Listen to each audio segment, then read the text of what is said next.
जांच कीजिए कि 46,656 एक पूर्ण घन है या नहीं है। और इसका पांचवा बता रहे हैं भाई, एक्सरसाइज ही अपनी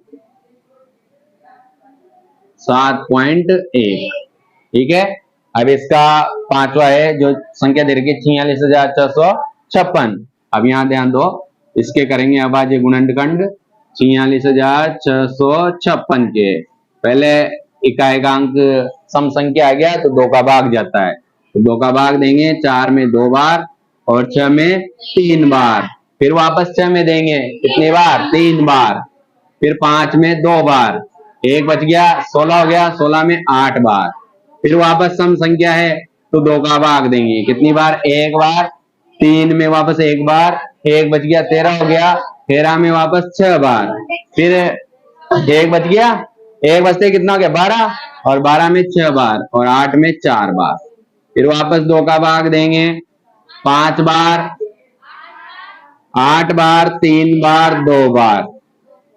फिर 2 का भाग दिया 2 बार और यहाँ एक बच गया, 18 हो गया, 18 में 9 बार और 3 में 1 बार। फिर एक बच गया, 12 हो गया, 12 में 6 बार। फिर वापस 2 का भाग देंगे, 2 का 2 में 1 बार, 9 में 4 बार, एक बच गया, 11 हो गया, 11 में 5 बार। फिर एक बच गया, 16 हो गया, 16 में 8 बार। फिर 2 का भाग दिया अपन ने 7 बार और 5 में 2 बार, एक बच गया, 18 में 9 बार। अब 2 का नहीं जाएगा तो इनको जोड़ के देखते हैं पहले तो 3 के फाड़े के लिए। 7 और 2 9, 9 9 18। अगर 18 में 3 का भाग जाता है तो यहाँ भी 3 का भाग जाएगा, तो 3 का भाग 7 में 2 बार, एक बच गया, 12 हो गया, 12 में 4 बार और 9 में कितनी बार, 3 बार। फिर वापस 3 का भाग देंगे, 2 में नहीं जाएगा, 24 में देंगे 8 बार, कितनी बार, 8 बार और 3 में 1 बार। फिर वापस 3 का भाग देंगे कितनी बार, 2 बार और 7 बार, 27 बार। फिर 3 का देंगे 9 बार, फिर 3 का देंगे 3 बार, फिर 3 का देंगे 1 बार। अब इसके लिख लेंगे अभाज्य गुणनखंड। अभाज्य तो यहां लिखूंगा मैं, चूंकि 46,656 के अभाज्य गुणनखंड, अभाज्य गुणनखंड बराबर, तो 2 इंटू 2 इंटू 2 इंटू 2 कितनी बार आ रहा है, 2 6 बार। ये 4 बार हुआ है भी, ये 5 और ये 6 बार। अब 3 भी कितनी बार आ रहा है, 6 बार। तो 3 into 3 into 3 into 3 into 3 into 3। अब इनके घनमूल के बारे में पूछ रहा है तो कितने के जोड़े बनेंगे, 3 3 के। तो ये 3 का जोड़ा बन गया, ये 3 का जोड़ा बन गया, ये 3 संख्याओं का जोड़ा, ये 3 संख्याओं का जोड़ा। बताओ कोई संख्या रही क्या, नहीं रही, तो यहां लिख देंगे आता 46,656 एक पूर्ण घन संख्या है। पूर्ण घन संख्या ये अपना क्या है, आंसर लिख लो भाई।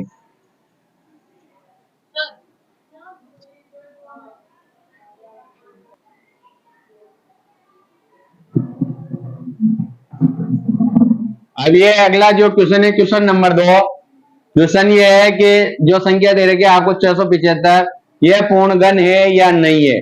यदि पूर्ण घन नहीं है तो उस छोटी से छोटी संख्या से गुणा करो जिससे यह संख्या क्या बन जाए, पूर्ण घन बन जाए। तो अपन को संख्या भी ज्ञात करनी है और वो संख्या के द्वारा कौन सी संख्या बनता है जिसकी वजह से उसका घनमूल निकलता है। ठीक है, यहाँ देखो वही इसका क्या करेंगे, अभाज्य गुणनखंड। तो 675 के अभाज्य गुणनखंड कर रहे हैं तो विषम संख्या आएगी तो 2 का भाग तो जाएगा ही नहीं। 5 7 12, 12 8 से 18।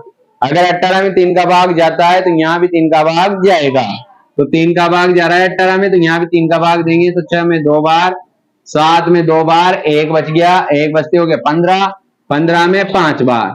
फिर वापस जोड़ के देख लो, 2 2 4, 4 5 9, 9 में 3 का भाग जाता है, यहाँ भी 3 का भाग जाता है, तो 2 में जाएगा नहीं, 21 में देंगे 7 बार, एक बच गया 15, 15 में कितनी बार? 5 बार।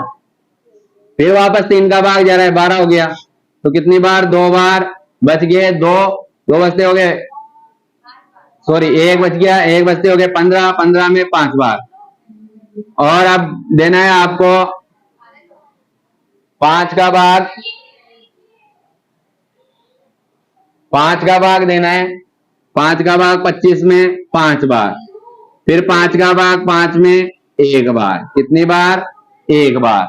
तो मैं यहां लिखूंगा पहले तो, चूंकि 675 के अभाज्य गुणनखंड, अभाज्य गुणनखंड, अभाज्य गुणनखंड बराबर 3 into 3 into 3, 5 into 5, 3 into 3 into 3 into 5 into 5। ठीक है। अब यहां देख रहा हूं मैं कि 3 के तो 3 संख्या आ गए, लेकिन 5 की 3 संख्या नहीं है, तो ये पूर्ण गण नहीं है। तो मैं यहां लिखूंगा चूंकि, अतः 675 पूर्ण गण संख्या अगर आ जाता तो क्या लिखता? पूर्ण गण संख्या है, और नहीं है तो नहीं लिखेंगे। 675 पूर्ण गण संख्या नहीं है। अब इसको पूर्ण गण बनाना है तो किससे इंटू करना पड़ेगा? क्योंकि कमी किसकी रही? 5 की, तो 5 से इंटू करना पड़ेगा। तो इधर देखो, चूंकि 675 को पूर्ण गण संख्या बनाने के लिए 5 से गुणा करना होगा। क्या करना होगा? 5 से गुणा करना होगा। अब 5 से गुणा करते हैं, अतः अब इसको 5 से गुणा करना है इस संख्या को, क्योंकि इसके अभाज्य गुणनखंड वही आ रहा है। तो 3 इंटू 3 इंटू 3 इंटू 5 इंटू 5, ये तो पहले जैसा का जैसा, और 5 और लगा दिया अपन ने, 5 लगा दिया ना इसका जोड़ा बनाने के लिए। अब इनको गुणा किया अपन ने, तो ये पहले तो 3 3 के जोड़े बन गए भाई। अब इनको यहां तक का गुणा तो 675 आ रहा है, और 675 को किससे इंटू करना है? 5 से। तो 675 इंटू 5, तो 5 से गुणा किया तो 25 के 5, हासिल के 2, 35, 35 और 2 37, 37 के 7, हासिल के 3, और 6 पंजे 30, 30 और 3 33। एडवांस में मत चलो भाई। 3375, 3375, यानी कि अपन को 3375 का वर्गमूल चाहिए। अब वो छोटे से छोटी संख्या क्या है जिससे गुणा किया है? 5 से। वो छोटी से छोटी संख्या ज्ञात करो जिससे गुणा करने पर वो पूर्ण गण बन जाए। तो वो संख्या कौन सी बेटा? 5। लेकिन अपन इसका वर्गमूल भी निकाल लेते हैं, ताकि अपन को पता भी रहे भाई 3375 का वर्गमूल क्या होता है। तो मैं यहां लिखूंगा, अतः 3375 का घनमूल,